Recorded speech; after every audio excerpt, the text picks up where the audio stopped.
Today's video is all about principles. More specifically, the principles that Warren Buffett built his billions with.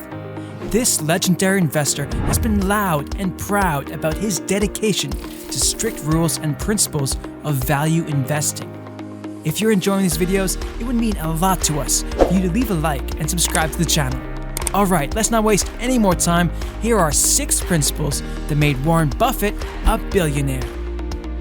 Number 1. What the wise man does in the beginning, the fool does in the end. At the beginning, it's driven by fundamentals, and at some point, speculation takes over. The very fact that the fundamentals cause something that people looked at for years without getting excited about. Fundamentals change the picture in some way. Copper does get a little short, or people get a little worried about currency and maybe gold goes up or whatever it may be. But it's that old story of what the wise man does in the beginning, the fool does in the end. And with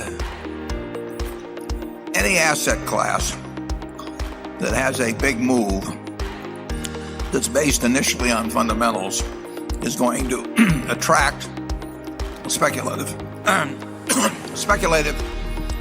participation at some point, and that speculative participation can become dominant as time goes by, and famous case always being tulip bulbs. I mean, tulips may have been more attractive than dandelions or something, so people paid a little more money for them. But once a price history develops that causes people to start looking at an asset that they never looked at before and to get envious of the fact that their neighbor made a lot of money without any apparent effort because he saw this early and so on, that takes over. And my guess is that we're seeing some of that in the commodity area, and of course I think we've seen some of it in the housing area too. How far it goes, you never know. I mean, some things go on to just unbelievable heights. And then, silver went back in there. That was manipulation to some extent, but it got up to $50 an ounce very briefly back in the early 80s.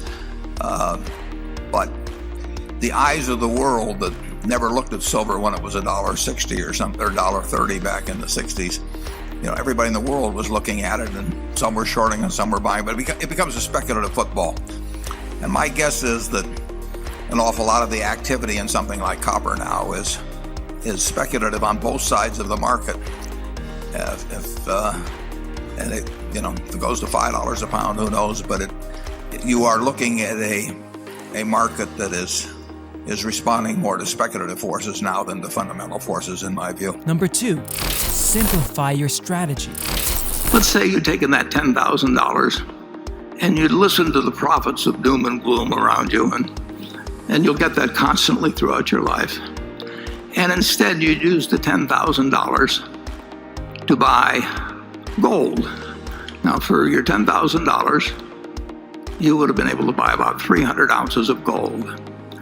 And while the businesses were reinvesting in more plants and new inventions came along, you would go down every year look in your safe deposit box, and you'd have your 300 ounces of gold, and you could look at it, and you could fondle it, and whatever you wanted to do with it. But it didn't produce anything. It was never going to produce anything. And what would you have today? You would have 300 ounces of gold, just like you had in March of 1942. And it would be worth approximately $400,000. So if you decided to go with a non-productive asset, gold, instead of a productive asset, which actually was earning more money and reinvesting and paying dividends and maybe purchasing stock, whatever it might be, you would now have over 100 times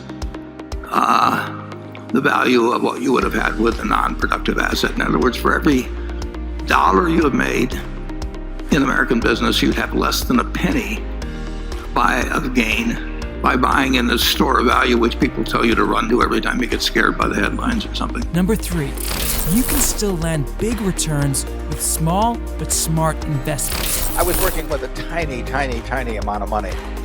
And so I would pour through volumes of businesses, and I would find one or two that I could put $10,000 into or $15,000 into that were just ridiculous. They were ridiculously cheap. And obviously, as the money increased, the universe of possible ideas started shrinking dramatically. When I started, I went through the pages of the manuals page by page. I mean, I probably went through 20,000 pages in the Moody's Industrial, Transportation, Banks, and Finance manuals. And I did it twice. And I actually looked at every business. I didn't look very hard at some. Well, that's not a practical way to invest tens or hundreds of millions of dollars. So I would say if you're working with a small sum of money and you're really interested in the business, willing to do the work, you will find something. If you were, there's no question about it in my mind. You will find some things that promise very large returns compared to what we will be able to deliver with large sums of money. Number 4, a stable personality and temperaments are more important than intelligence. Warren, what do you consider the most important quality for an investment manager? It's a temperamental quality, not an intellectual quality. You don't need tons of IQ in this business. I mean, you have to have enough IQ to get from here to downtown Omaha, but you do not have to be able to play three-dimensional chess or be in the top leagues in terms of bridge playing or something of the sort. You need a stable personality. You need a temperament that neither derives great pleasure from being with the crowd or against the crowd. Because this is not a business where you take polls, it's a business where you think.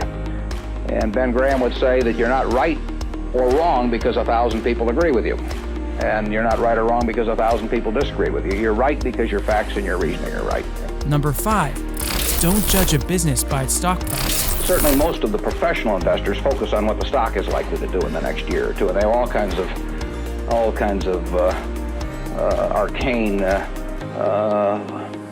methods of approaching that, but they do not really think of themselves as owning a piece of a business. The real test of whether you're investing from a value standpoint or not is whether you care whether the stock market is open tomorrow. If you're making a good investment in a security, it shouldn't bother you if they close down the stock market for 5 years. All the ticker tells me is the price. And I can look at the price occasionally to see whether the price is outlandishly cheap or outlandishly high. But prices don't tell me anything about a business. Business figures themselves tell me something about a business, but the price of a stock doesn't tell me anything about a business. I would rather value a stock or a business first and not even know the price, so that I'm not influenced by the price in establishing my valuation, and then look at the price later to see whether it's way out of line with what my value is. Number 6, invest over time to decrease your risk and think long term. So I would pick a broad index, but I wouldn't toss a chunk in at any one time. I would do it over a period of time, because the very nature of index funds is that you are saying, I think America's business is going to do reasonably well over a long period of time, but I don't know enough to pick the winners, and I don't know enough to pick the winning times. There's nothing wrong with that. I don't know enough to pick the winning times. Occasionally I think I know enough to pick a winner, but not very often.